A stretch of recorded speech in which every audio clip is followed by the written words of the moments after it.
Bonjour à tous et à toutes. Moi, je vais effectivement pas revenir sur tout le panorama qu'a très très bien fait Grégory. Je vais vous présenter plutôt effectivement, je vais plutôt axer ma présentation sur à la fois des limites, des freins et des risques. Et cette présentation est issue de l'étude Vigie Alimentation 2018, dans laquelle il y avait une dizaine de transformations que nous avons étudiées en effet de près. Et donc, une de ces transformations, c'était effectivement les aliments santé jusqu'à la nutrition personnalisée. Donc, le sujet d'aujourd'hui, avec comme objectif de prendre du recul sur toutes ces évolutions, sur l'ensemble de services, de produits et de services qui sont d'ores et déjà commercialisés, et également d'estimer leur potentiel à l'horizon 2030. Et cela a été réalisé notamment, vous le verrez, en se servant de beaucoup de sources, et également en interrogeant des experts ou des acteurs de ce secteur. Donc tout d'abord, je voudrais faire un petit point pour quand même rappeler la définition de l'innovation, puisqu'on parle beaucoup d'innovation à propos de ces nouveaux produits et services, et de rappeler des choses un peu évidentes, que l'invention, justement, c'est de mettre au point, par exemple, un nouveau produit ou un nouveau service, mais pour passer à l'innovation, il faut un certain nombre de conditions, et c'est vraiment des conditions, je dirais, non négociables, qui sont, bien entendu, d'abord de savoir si donc les consommateurs vont être demandeurs de ce type d'innovation, donc c'est toute la question de l'acceptabilité sociale sur lesquelles je vais m'étendre un petit peu aujourd'hui. Bien entendu aussi de voir si cela est rentable économiquement. Là aussi, c'est une question qui est reliée à la première à travers le consentement à payer des consommateurs. Et puis de savoir si c'est possible techniquement. Donc ces trois conditions qui permettent à une invention éventuellement de devenir une innovation, c'est-à-dire d'être diffusée largement, et c'est seulement quand elle est diffusée, appropriée par les consommateurs, qu'on peut parler véritablement d'innovation. Donc, à travers ce prisme de lecture, je dirais, je vais passer en revue effectivement un certain nombre de limites ou de risques, qui sont d'abord des limites techniques liées aux outils. Certaines nous ont déjà été évoquées, j'y reviendrai rapidement, je passerai rapidement. Ensuite, des limites qui sont liées à l'efficacité des recommandations, puisque on peut émettre des recommandations, encore faut-il qu'elles soient suivies, on verra ça. Ensuite, donc la question de l'acceptabilité, est-ce que les consommateurs, et là on fera des distinctions aussi selon les pays, sont prêts à utiliser ce genre de service ou acheter ce genre de produit. Et enfin, en imaginant qu'il fonctionne très bien, qu'il se diffuse, etc., on est encore une fois dans de la prospective, quels seraient peut-être des risques ou des effets pervers, des effets secondaires de ces technologies, parce qu'il faut aussi considérer cela quand on se projette dans le futur. Donc je vais passer rapidement sur les limites techniques, mais je pense que c'est simplement pour vous donner un peu une méthodologie quand on voit effectivement beaucoup d'effets d'annonce. Aujourd'hui, on est dans la food tech, dans une effervescence, beaucoup de choses qui sont effectivement mises sur le marché, des startups qui lèvent des dizaines, voire des centaines de millions d'euros dans certains cas. Et pour autant, est-ce que ce sont vraiment des choses qui fonctionnent? Il faut toujours regarder un petit peu plus loin. Et bon, on peut le voir pour la plupart de ces nouveaux outils ou de ces nouveaux objets. Il y a quand même un certain nombre de limites, ils sont pas tout à fait au point, et il suffit de regarder, vous avez de la littérature, notamment du journalisme scientifique, vous avez des associations. Ici, on prend l'exemple de Nima, le petit capteur de gluten. Vous voyez qu'il y a un certain nombre de limites liées à l'utilisation de l'outil, qui est encore un peu lourd, un peu bruyant, qu'on ne peut pas, quand on l'utilise au restaurant, qui est quand même l'utilisation principale, puisque c'est là qu'on ne peut pas lire les informations sur une étiquette, qu'on ne peut pas facilement tester un plat, puisqu'on ne peut pas décomposer le plat en les plusieurs aliments. Et puis, bien entendu, aussi la question du prix, puisque outre l'appareil, il faut aussi payer les capsules. Donc voilà, un certain nombre de réserves qui sont émises par des personnes qui l'ont testé, des personnes qui sont intolérantes au gluten, donc qui ont des blogs justement sur la maladie cœliaque. Et vous voyez également qu'une association a pris une position pour l'ensemble de ses membres pour dire qu'il fallait être très prudent dans l'utilisation de cet outil, parce qu'en fait, il n'est pas, à l'heure actuelle, encore une fois, tout à fait fiable, que parfois il ne détecte pas suffisamment bien le gluten ou l'inverse, un défaut positif.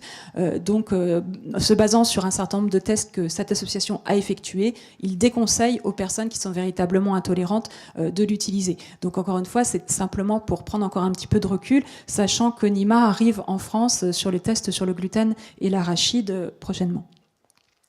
De même sur les trackers d'activité et les trackers aussi donc de tout ce qui va pouvoir être ingéré. C'est vrai que la promesse est formidable puisque l'idée c'est de remplacer toutes ces applications qui existent déjà mais où vous renseignez vous-même ce que vous avez mangé et qui va calculer donc le nombre de calories, le nombre de nutriments et vous permettre d'avoir un suivi tout au long de la journée, de la semaine et du mois de tout ce que vous avez ingéré. L'idée c'est que ça vous épargne un peu ce côté fastidieux de recueil des données. Parfois il faut scanner des codes barres quand il s'agit de produits industriels par exemple.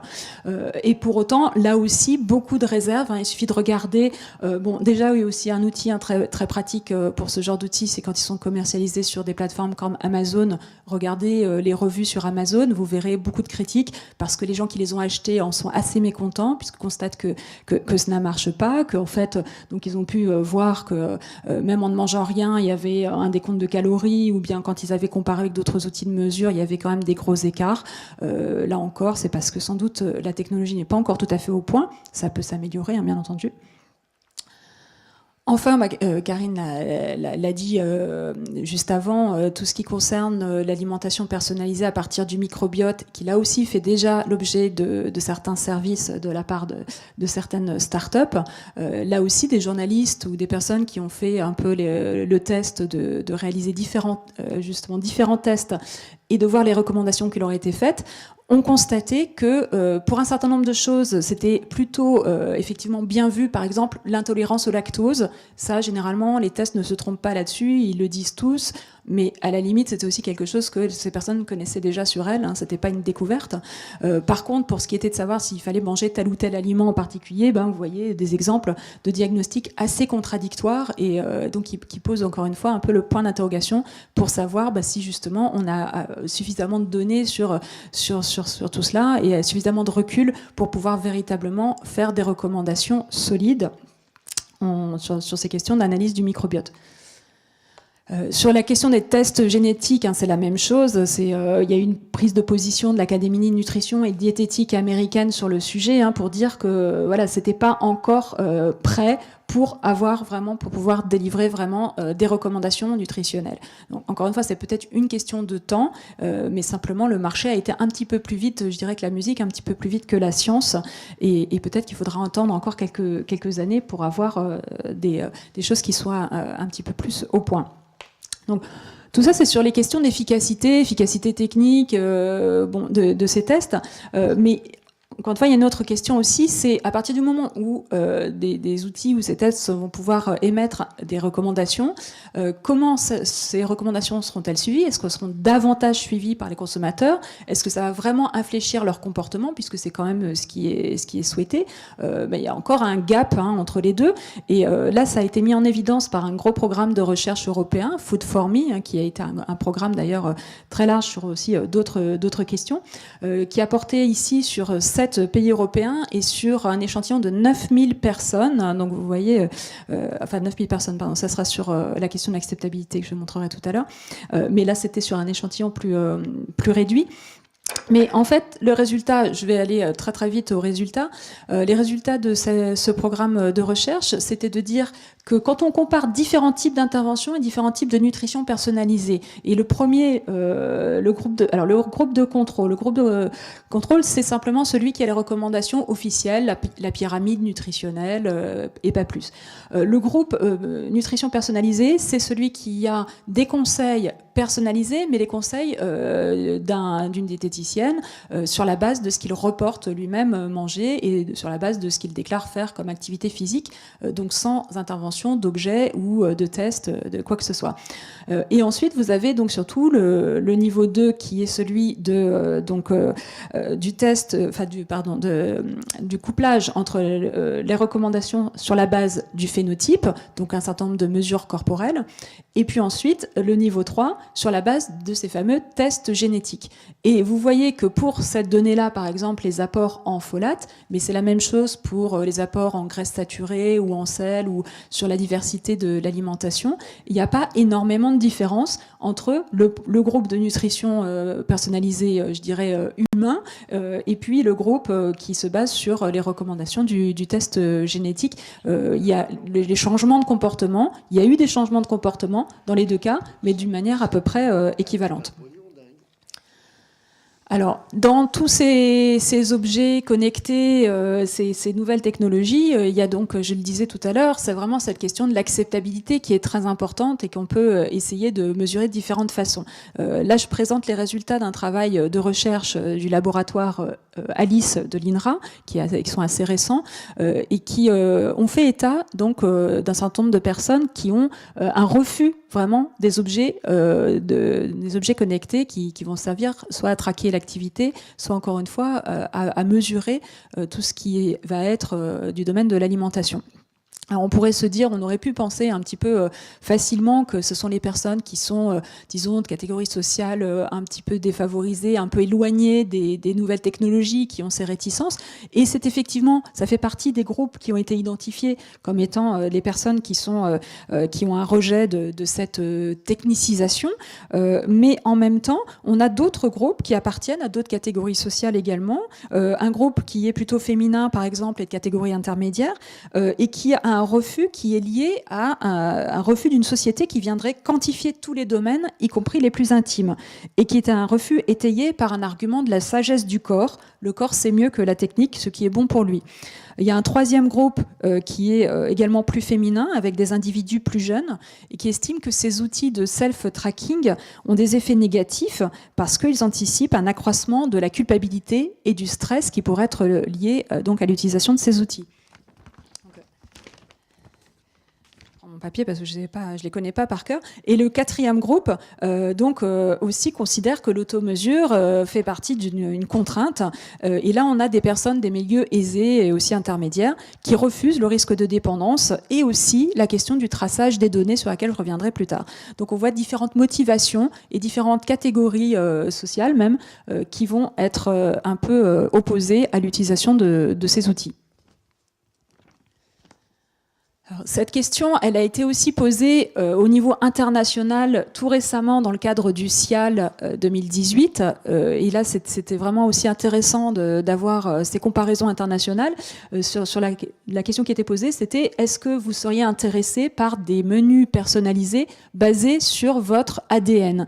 Et là, vous voyez vraiment une très grande différence, pas forcément à l'intérieur des pays développés, comme on l'observe d'habitude dans le domaine de l'alimentation. On a tendance à opposer notamment les modèles anglo-saxons et les modèles français. Mais là, les différences, c'est vraiment plus entre les pays développés et les pays émergents. Parce qu'on voit que dans les pays développés, il y a vraiment, pas une opposition, mais en tout cas, un désintérêt assez fort qui est compris entre, donc en France, 75% de personnes qui ne sont pas intéressées. C'est le score le plus élevé. Bon, ça nous étonnera peut-être pas.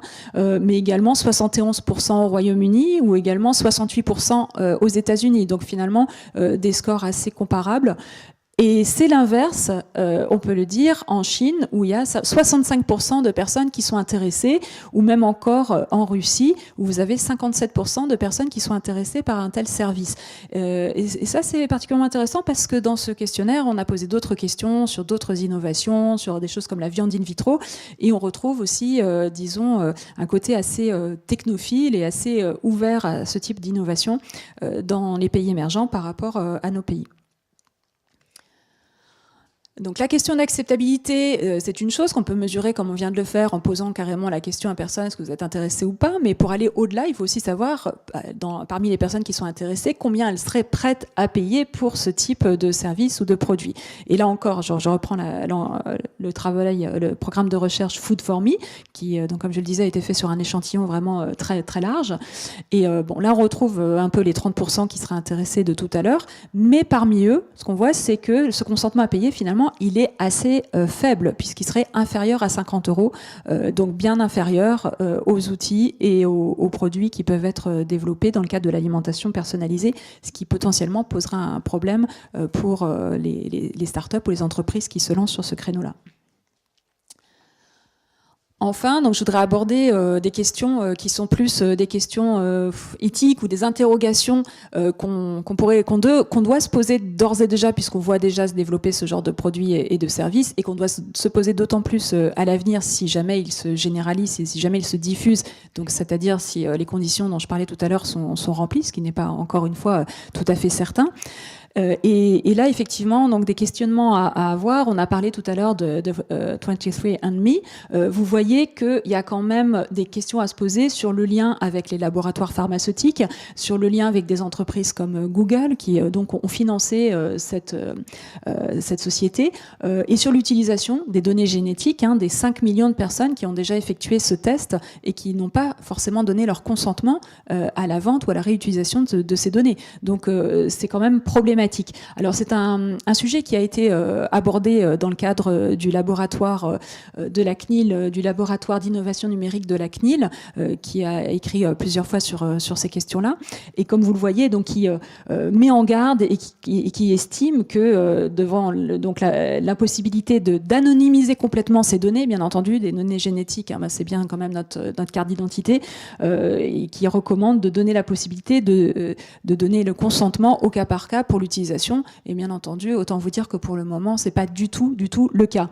Je rappelle aussi que ces tests sont interdits en France, en tout cas des tests qu'on appelle donc justement dits récréatifs, que ça soit pour retrouver ses ancêtres ou bien pour, encore une fois, avoir des recommandations dans le domaine de la santé ou de l'alimentation. Bien entendu, ça n'empêche pas du tout qu'on puisse le faire, puisqu'il suffit de commander ça par Internet et d'envoyer par la poste. Donc c'est toujours aussi le problème de faire appliquer des réglementations dans des économies qui sont complètement ouvertes. Et que vous voyez que ça fait aussi l'objet de débats donc dans le cadre de la loi de bioéthique. Donc là, c'est vraiment un sujet sur lequel il va falloir, je pense, investir pas mal de temps et de réflexion, de manière à peut-être pas forcément interdire le développement de ce type d'innovation, mais de bien encadrer, de voir ce qui est fait, encore une fois, de ces données. D'autant plus que, là je parlais de la marchandisation, mais les risques de fuite ne sont pas du tout non plus impossibles. Je citais tout à l'heure le cas de Facebook et de Cambridge Analytica, mais là vous voyez aussi que c'est déjà arrivé dans le domaine de ces outils connectés, puisque Under Armour, donc l'équipementier qui avait racheté l'application MyFitnessPal, une application qui est quand même utilisée par 150 millions d'utilisateurs dans le monde, a reconnu en début d'année une fuite de ces données, donc un piratage. Et encore une fois, sachant qu'il peut y avoir aussi des données vraiment personnelles et sensibles là-dedans. Donc ça peut être encore une fois très préoccupant. Et enfin, encore sur des questions de données, des questions éthiques aussi, c'est l'utilisation qui peut être faite de ces objets par les assurances et les mutuelles. Parce que dans les scénarios possibles, c'est quand même tentant de se dire qu'on va pouvoir peut-être moduler les primes d'assurance ou des mutuelles en fonction du fait de savoir si on va pouvoir contrôler si les personnes ont un bon comportement ou pas. Et là, c'est des choses qui sont dans le domaine de l'assurance, qui sont déjà utilisées pour l'assurance automobile. C'est le fameux Pay How You Drive. Vous payez comme vous conduisez, avec si vous acceptez d'utiliser là encore un certain nombre de capteurs dans votre voiture pour savoir si vous respectez bien les limitations de vitesse, si vous mettez bien votre ceinture de sécurité ou autre, qui vous permettent de réduire votre prime d'assurance. Et là, on commence à y arriver, alors progressivement évidemment pour le moment, avec le cas de Generali qui a lancé le programme Vitality pour les salariés d'entreprise, qui, alors pour le moment en France, a été lancé en Allemagne, au Royaume-Uni et en France.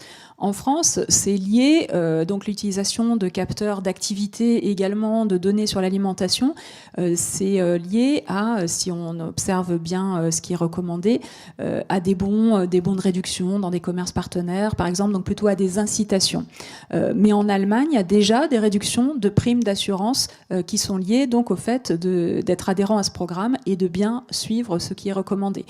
Donc on voit qu'on sort aussi de la logique de la mutualisation du risque et on va vers une individualisation, plus une mutualisation, mais une individualisation.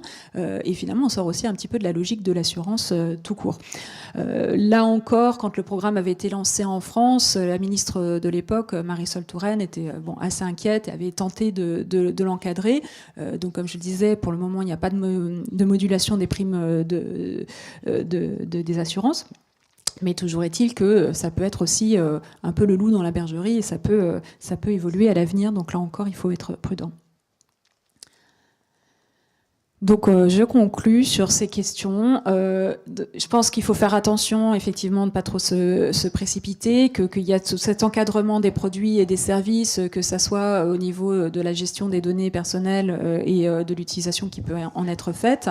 Il y a aussi toute la question que je ne vais pas développer maintenant, mais peut-être dont Jean-Pierre parlera après, sur les nouvelles inégalités sociales de santé, hein, parce qu'on sait bien sûr qu'il y a déjà de fortes inégalités de santé liées justement au suivi des recommandations, la consommation de fruits et légumes, la consommation de poissons, ce genre de choses. Bon, là, même si des services ont vu des coûts diminuer considérablement, ça ne reste pas à la portée de tout le monde. Et demain, il y a encore cette question encore une fois, est-ce que ça va pas creuser les écarts entre des personnes qui auront les moyens de encore une fois, si ces services sont efficaces et s'ils marchent bien, entre les personnes qui auront les moyens de se les payer et des personnes qui ne le pourront pas. Et donc, comme je le disais, pardon, je suis passée un peu vite, toutes ces questions qui, à mon avis, nécessitent un vrai débat. Moi, je pense qu'on va l'avoir déjà un petit peu aujourd'hui, mais sans doute à creuser encore par la suite. Donc voilà, je termine. Je vais être encore trop vite, mais je termine pour laisser la parole encore au dernier orateur et puis pour vous inviter à échanger tout à l'heure sur le sujet. Merci.